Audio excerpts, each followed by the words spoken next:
Bueno, en esta noche yo quiero compartirles un capítulo completo, bien largo. No, tengo 14 puntos. ¿No? Quiero que abramos la palabra del Señor en 1 Samuel capítulo 17 y que mientras leemos la palabra evaluemos dónde está nuestra mirada, dónde está nuestro foco, dónde está nuestra atención, dónde están nuestros pensamientos, dónde está nuestro oír. Porque realmente lo que nosotros sentimos y vivimos es el producto de eso. Dónde está nuestra mirada es lo que determina lo que al fin y al cabo yo me alimento, creo, recibo y por ende tiene su resultado en mi vida. Y este capítulo 17 del libro de Samuel es un relato muy conocido. Los que hemos crecido en la iglesia sabemos que hemos escuchado de David y Goliat. ¿Cuántos han escuchado esto? ¿Quién no ha escuchado de David y Goliat? Y este versículo es el relato. Y yo quiero que veamos en esta escena de batalla, de encuentro, algunas enseñanzas que tienen que ver con dónde tenemos nuestra mirada, dónde tenemos nuestro foco y cómo eso realmente influye, o mejor dicho, determina cómo es mi vida. Dice así a partir del versículo 1. Los filisteos reunieron sus ejércitos para la guerra, concentrando sus fuerzas en Soco, pueblo de Judá. Acamparon en Efes-Damín, situado entre Soco y Azeca. Por su parte, Saúl y los israelitas se reunieron también y acampando en el valle de Ela, ordenaron sus filas para la batalla contra los filisteos. Con el valle de por medio, los filisteos y los israelitas tomaron posición en montes opuestos. Un famoso guerrero, oriundo de Gat, salió del campamento filisteo. Su nombre era Goliat. Y preste atención a la descripción. Y tenía una estatura de casi 3 metros, más o menos 2,99. Llevaba en la cabeza un casco de bronce y su coraza, que pesaba 55 kilos, más que una bolsa de cemento. ¿Han levantado una bolsa de cemento? También era de bronce, o sea que esto probablemente brillaba. Y como eran de bronce, como las polainas, lo que protegía ahí abajo, que le protegía las piernas, y la jabalina que llevaba al hombro. El asta de su lanza se parecía al rodillo de un telar, y tenía una punta de hierro que pesaba casi 7 kilos. ¿Cuánto se pondría en esto? Ya. Delante de él marchaba un escudero. Goliat se detuvo ante los soldados israelitas y los desafió. ¿Para qué están ordenando sus filas para la batalla? ¿No soy yo un filisteo y no están ustedes al servicio de Saúl? ¿Por qué no escogen a alguien que se me enfrente? Si es capaz de hacerme frente y matarme, nosotros les serviremos a ustedes. Pero si yo lo venzo y lo mato, ustedes serán nuestros esclavos y nos servirán. Dijo además el filisteo, yo desafío hoy al ejército de Israel, elijan a un hombre que pelee conmigo. Al oír lo que decía el filisteo, Saúl y todos los israelitas se consternaron y tuvieron mucho miedo.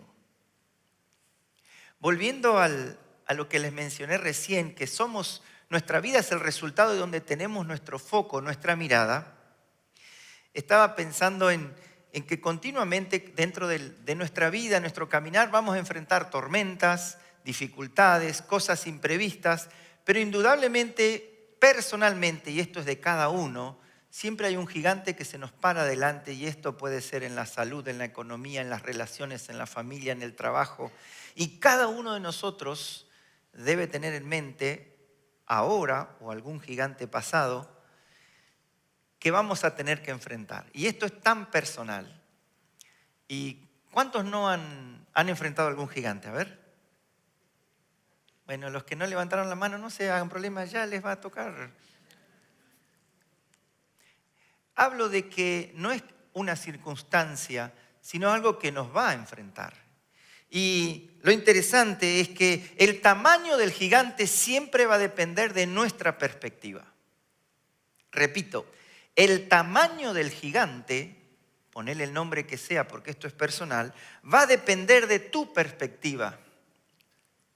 Si solo podés mirar al gigante, este va a crecer, se va a hacer cada vez más grande. Si te enfocás en vos mismo, el gigante también crece. Pero si miramos a Dios, el gigante se vuelve pequeño y hasta desaparece. Este es el resumen del mensaje. Ya nos podemos ir.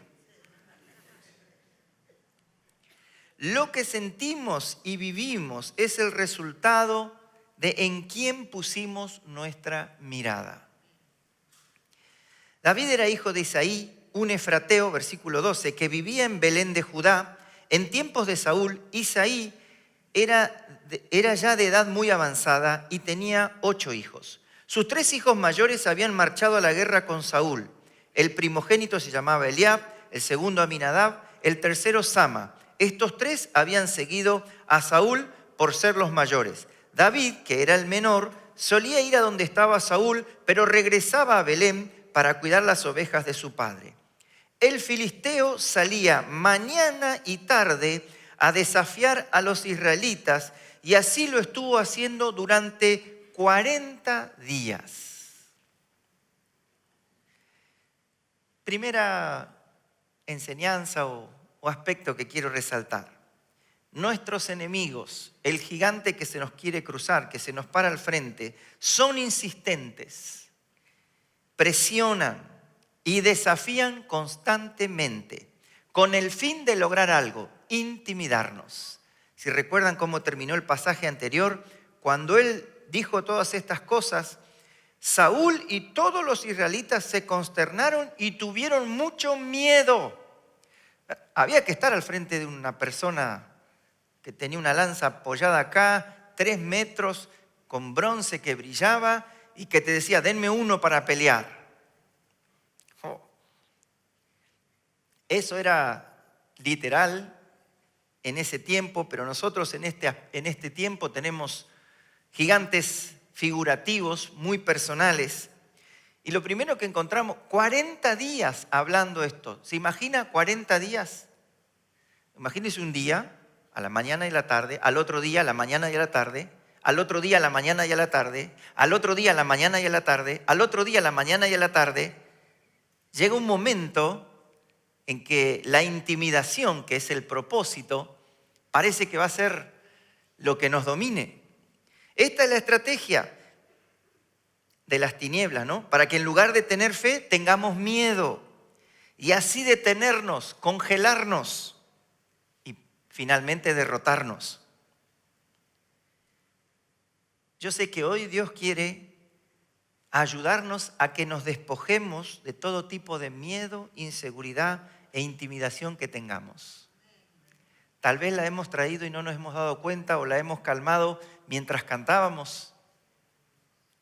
Pero el Espíritu Santo hoy quiere que nosotros cortemos esos 40 días o el tiempo que sea y de una vez por todas enfrentemos. Sigamos en el pasaje, teniendo en mente que nuestra mirada determina lo que vivimos.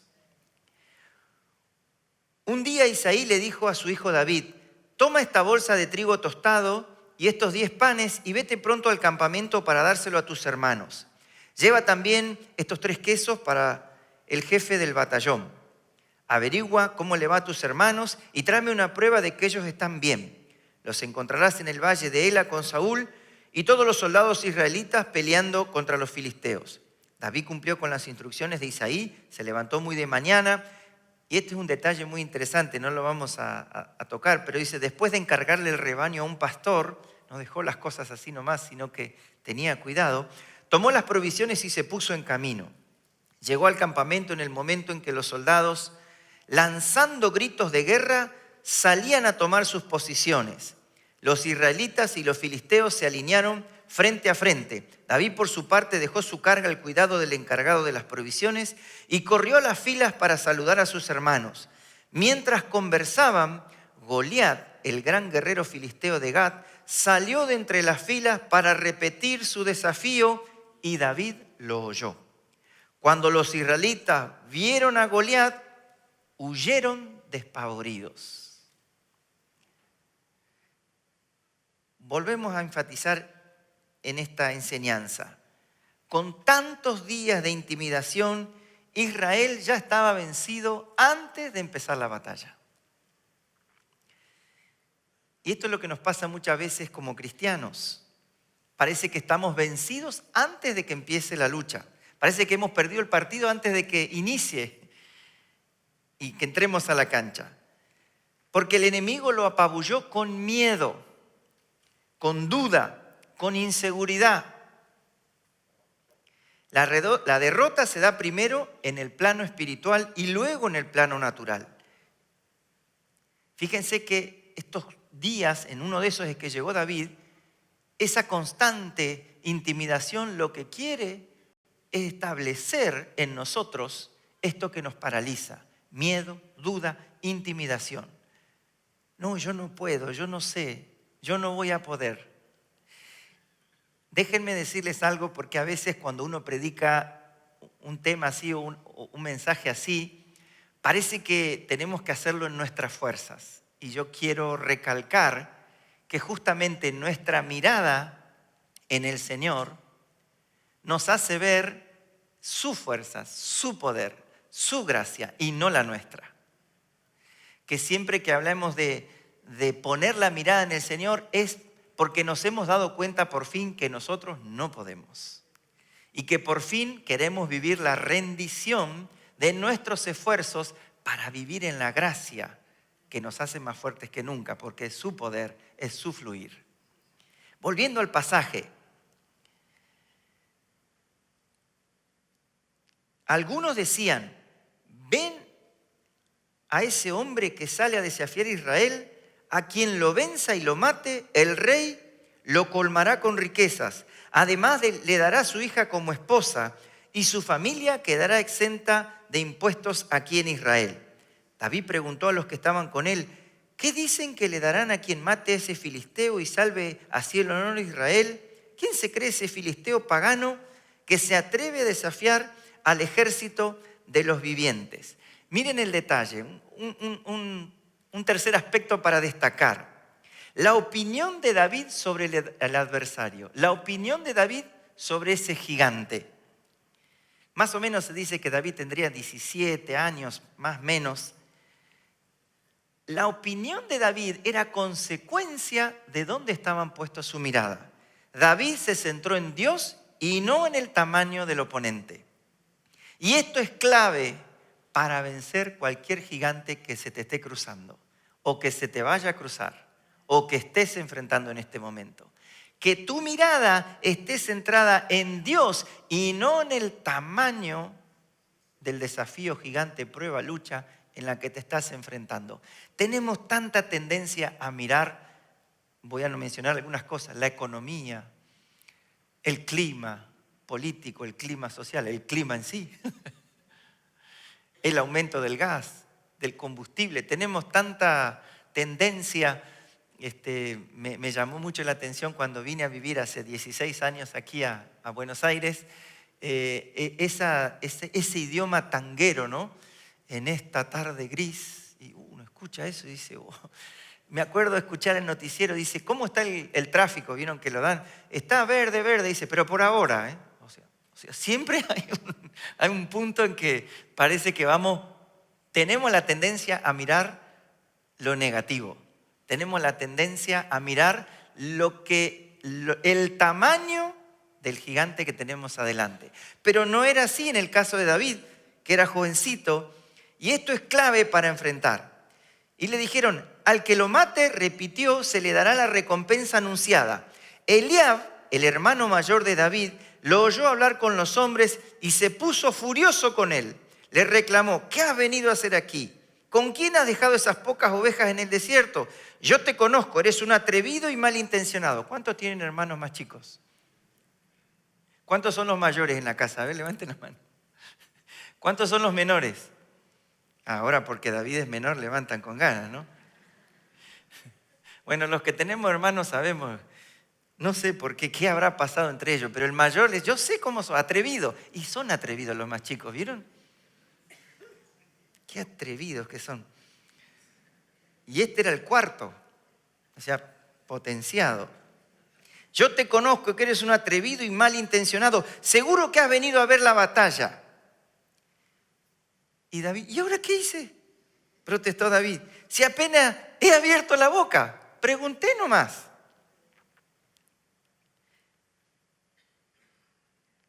Apartándose de su hermano, les preguntó a otros, ¿quiénes le dijeron lo mismo?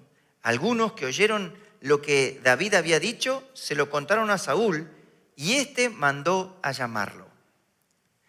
¿Qué le contaron a Saúl? Miren, David no solo dijo esta frase en el versículo 26, y esto es lo que llegó a oídos del rey, quien lo llama, pero cuán importantes son los primeros pensamientos y nuestras primeras palabras cuando enfrentamos a un gigante. Porque eso es lo que sale del corazón. Y vuelvo al punto, eso es el producto de dónde está mi mirada, dónde está mi confianza, dónde está mi atención, dónde está mi fuente. Prácticamente de esto depende que uno tenga victoria o derrota.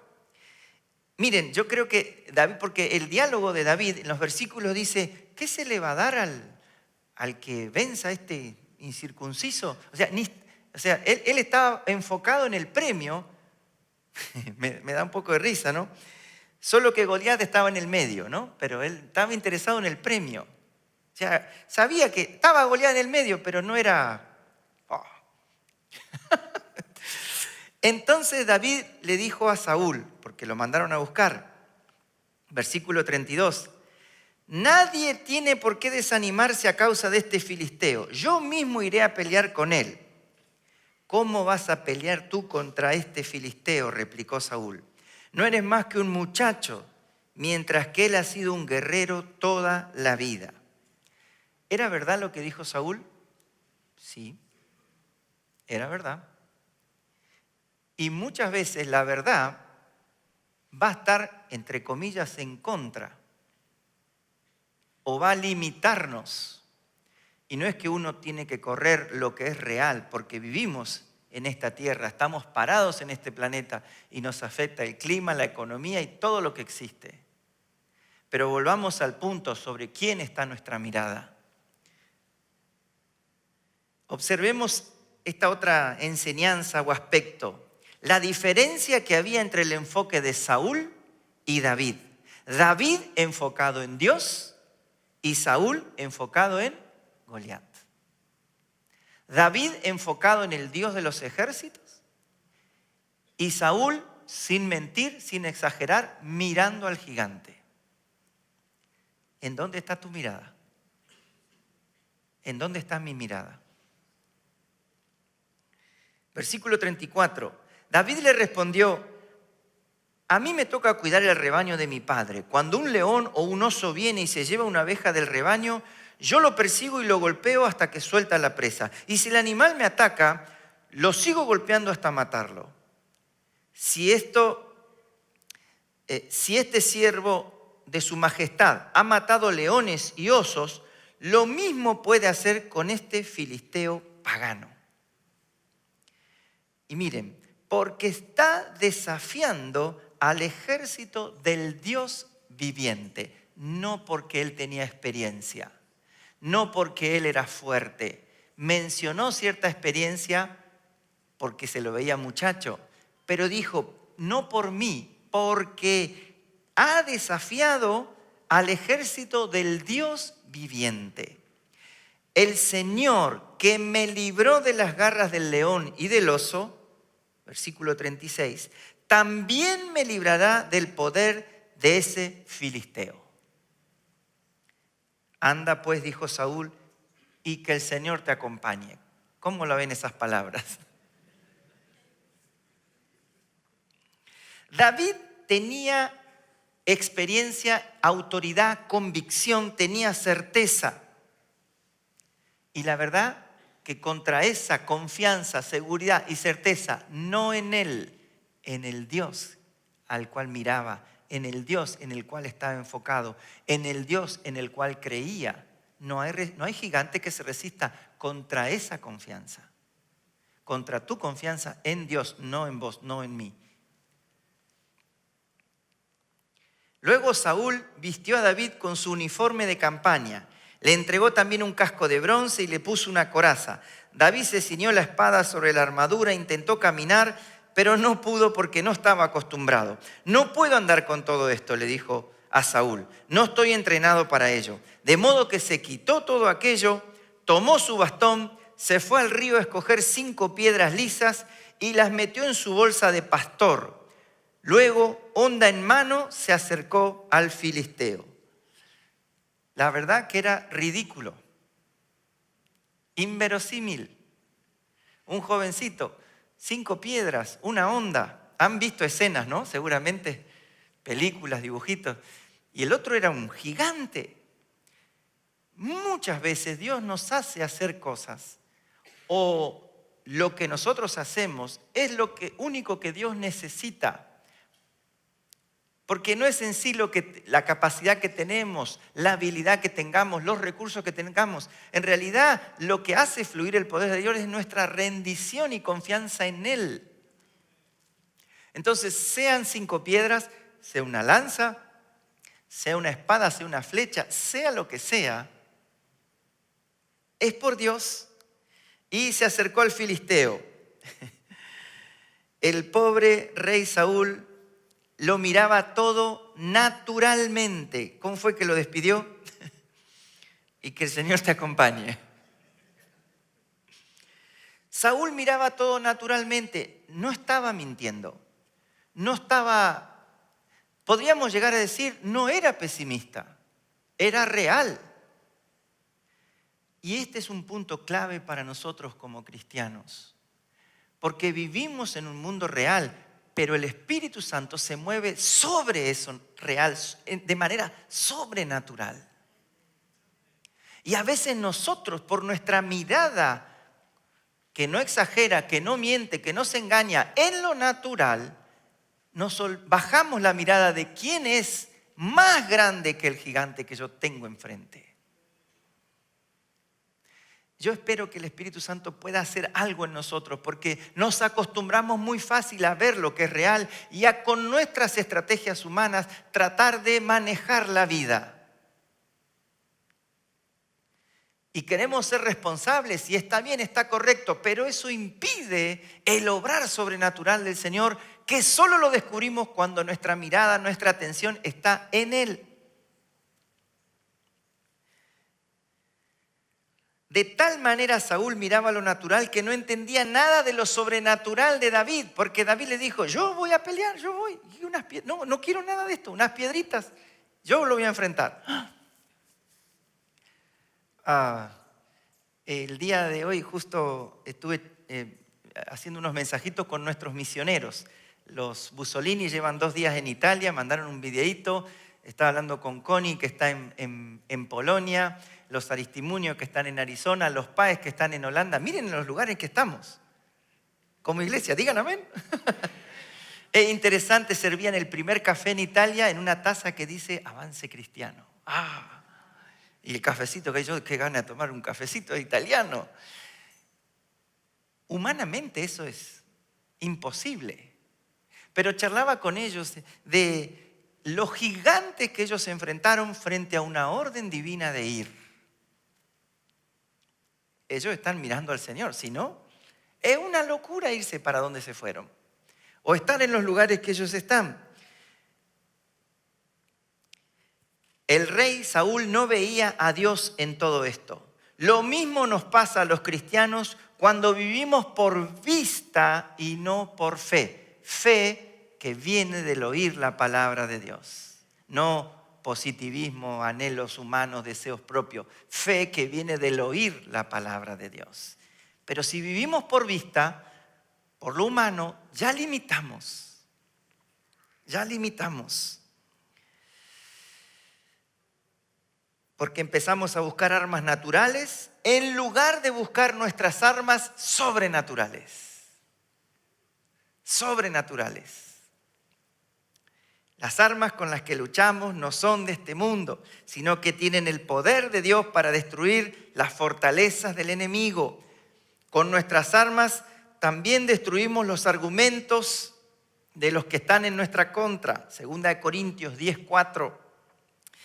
Seguimos con el pasaje de 1 Samuel 17, versículo 41. Goliat, por su parte, también avanzaba hacia David detrás del escudero. Le echó una mirada a David y al darse cuenta de que era apenas un muchacho trigueño y buen mozo, con desprecio le dijo, todos los que somos buen mozo tenemos desprecio, ¿no? Perdón, me distraje. ¿A usted le pasa lo mismo? Sí, amén. ¿Soy acaso un perro para que vengas a atacarme con palos? Y maldiciendo a David en nombre de sus dioses añadió, ven acá que voy a echar tu carne a las aves del cielo y a las fieras del campo. Hay que enfrentarse al gigante que nos dice eso. El enemigo siempre combate, una enseñanza más, con palabras. En realidad la verdadera guerra espiritual es una guerra de palabras. La mentira contra la verdad de Dios. La mentira de las tinieblas contra la verdad eterna de Dios. Por eso David contesta de inmediato al enemigo con verdades que derrocan las mentiras. David le contestó, versículo 45, tú vienes contra mí con espada, lanza y jabalina, cosas humanas, naturales. Pero yo vengo a ti en el nombre del Señor Todopoderoso, el Dios de los ejércitos de Israel, a los que has desafiado. No es conmigo, es con Él. Me encanta, yo recuerdo que firmaba mis exámenes en el instituto, Cristo y yo, mayoría aplastante. Y los profesores me ponían, amén, pero tu nota es esta. Bueno, eso es otra cosa, eso es otro tema, pero nadie me quitaba lo bailado, ¿no? No es por nosotros, es Él. El problema no es con nosotros. El gigante no se enfrenta con vos, se enfrenta con Él. Pero no lo vas a entender, no lo vas a vivir, no lo vamos a entender, no lo vamos a vivir si nuestra mirada está en lo natural. Si nuestra mirada está en el gigante que mide 3 metros, que tiene una coraza de bronce, que pesa 55 kilos y que brilla. No. Hoy mismo el Señor te entregará en mis manos y yo te mataré y te cortaré la cabeza. Bueno, acá la Biblia chorrea sangre. Hoy mismo echaré los cadáveres del ejército filisteo a las aves del cielo y a las fieras del campo. Y miren, toda maravilla que se manifiesta tiene un propósito. Y todo el mundo sabrá que hay un Dios en Israel. ¿Cuántos dicen amén? Todos los que están aquí reconocerán que el Señor salva sin necesidad de espada ni de lanza. La batalla es del Señor y Él los entregará a ustedes en nuestras manos. La declaración clave, la mentira contra la verdad de Dios. Yo vengo en el nombre del Señor Todopoderoso. Esa verdad en la boca del cristiano, en sus pensamientos, en sus actitudes, frente a los gigantes, le da la victoria. El resto lo hace Dios. Piensa en sus problemas, en su gigante. Solamente para identificarlo, no lo mire más. Miremos al Señor. 48. En cuanto el filisteo avanzó para acercarse a David y enfrentarse con él, también este corrió rápidamente hacia la línea de batalla para hacerle frente. Hay mucho para ver. Yo no sé si ustedes imaginan como yo, pero la escena es terrible. Para enfrentarse con él. También este corrió rápidamente hacia la línea de batalla para hacerle frente. Metiendo la mano en su bolsa sacó una piedra. Y con la honda se la lanzó al filisteo hiriéndolo en la frente, con la piedra incrustada entre ceja y ceja. El filisteo cayó de bruces al suelo. Así fue como David triunfó sobre el filisteo. Lo hirió de muerte con una honda y una piedra y sin empuñar espada. Eso es de Dios. Es sobrenatural. Luego corrió hasta donde estaba el filisteo, le quitó la espada y desenvainándola, lo remató con ella y le cortó la cabeza. Todos los filisteos vieron que su héroe había muerto. Salieron corriendo.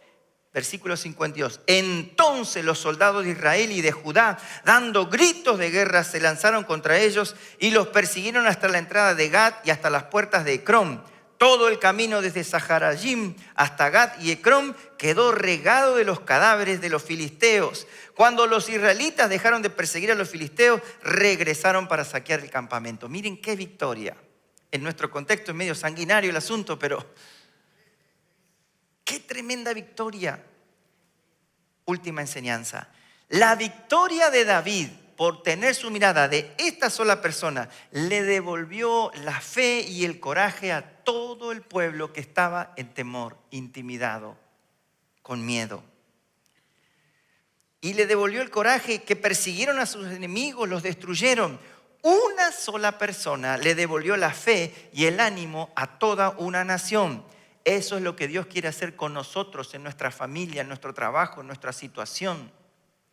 Una sola persona que tenga el hábito y viva mirando al Señor. Luego tomó David la cabeza de Goliat y la llevó a Jerusalén, pero las armas las guardó en su tienda de campaña. Anteriormente Saúl, al ver a David enfrentándose con el filisteo, le había preguntado a Abner, el general de su ejército: Abner, ¿quién es el padre de este muchacho? Le aseguro su majestad que no lo sé. Averíguame quién es, le había dicho el rey. Tan pronto como David regresó, después de haber matado a Goliat y con la cabeza del filisteo todavía en la mano. Dios amado, esto es prohibido para menores de 14, ¿no? ¿De quién eres hijo, muchacho? Abner lo llevó hasta Saúl. Le preguntó Saúl: de Isaí de Belén, su servidor de su majestad, respondió David. Miren, el último texto me conmueve también. ¿Quién es este? Un desconocido de un pueblito llamado Belén. Claro, Belén no suena porque sabemos quién nació en Belén, ¿no? Pero Belén era un pueblito insignificante, desconocido. Ni siquiera sabían que no era alguien famoso, no era alguien reconocido, no era alguien público. Después lo fue. En ese momento, en esa victoria sobre el gigante, el que encendió al pueblo en fe era alguien desconocido.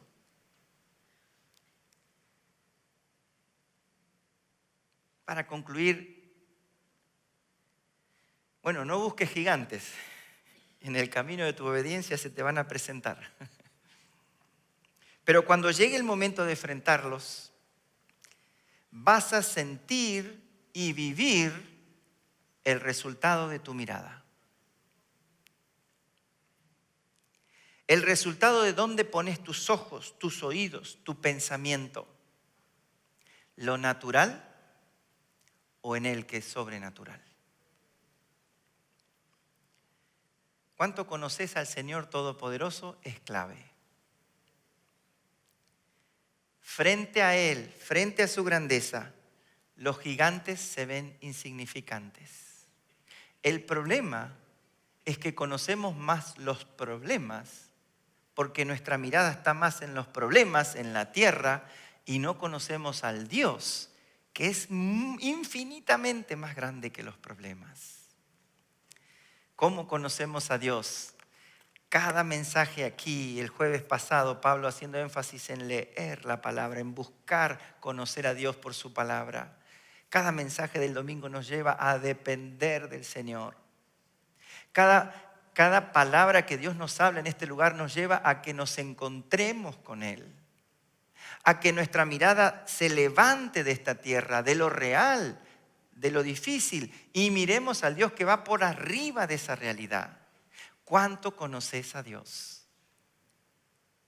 Ese Dios grande que no tiene límite, ese Dios majestuoso que es poderoso y que nos busca y que nos conoce por nuestro nombre y que nos tiene paciencia.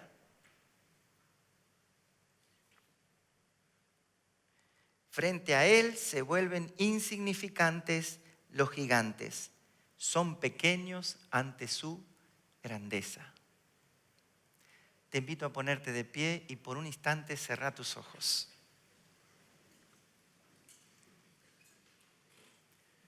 Por un instante cerrá tus ojos. Ya se termina el día jueves. Y lo que no pudiste hacer hasta esta hora, en intimidad solo con Dios, tal vez lo puedas hacer antes que termine el día. Pero no hablamos de una actividad, sino de una decisión de por vida, de mirar al Señor con la ayuda del Espíritu Santo, porque nuestra humanidad siempre se desvía para otros lados. Más si tenemos un problema, un gigante al frente. En esta noche el Señor nos está invitando, desafiando, empujando a que le miremos a Él y le conozcamos en su poder, en su grandeza, en su bondad, en su misericordia. No le tengamos miedo, no le cantemos de lejos, no hagamos oraciones de lejos. Acerquémonos confiadamente a pedir perdón, a conocerlo y quitar la imagen errada de un Dios enojado, de un Dios exigente. Porque cuando nuestra mirada está en Él, todo se ordena. Él es el centro. ¿Cómo se llama tu gigante? En esta noche, ¿cómo se llama? El de David se llamó Goliat.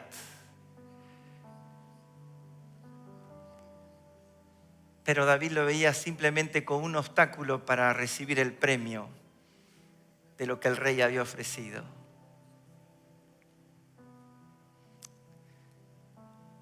Tu Dios, nuestro Dios, el verdadero Dios, es más grande. Tu Dios, mi Dios, nuestro Dios es más grande. Todas las aguas del planeta caben en la palma de su mano. Toda la arena de la tierra en 3 de sus dedos, nos enseña Isaías en forma figurativa. Él dijo y fue hecho. Estableció leyes para la luz. Ordenó las órbitas de los planetas y la respetan. Le puso la temperatura al sol y no se mueve. Él es Dios, soberano, digno, sublime, supremo. Cuán grande es nuestro Dios, cuán grande es nuestro Dios. Espíritu Santo, ayúdanos a que nuestra mirada esté puesta en ti, a que nuestros pensamientos, atención, foco, oídos estén en ti para descubrir lo del cielo, lo sobrenatural, lo que tú estás haciendo y quieres hacer, invitándonos a nosotros. Tú no te frenas, nada te detiene y sin ser merecedores nos invitas a ese obrar. Ayúdanos, Espíritu Santo. Si tú no obras en nosotros, nosotros no podemos. Calibra nuestra mirada. Calibra nuestra mirada. En el nombre de Jesús oramos. Tome unos minutitos para hablar usted con sus palabras. Con sus palabras. Él está aquí como cada reunión. Háblele antes de salir de su casa. Háblele. Pídale ayuda, pídale perdón, pídale que se le revele, renuncie al miedo, deje que el Espíritu Santo arranque el temor, la intimidación, lo que lo paralizó. En el nombre de Jesús. Unos minutos.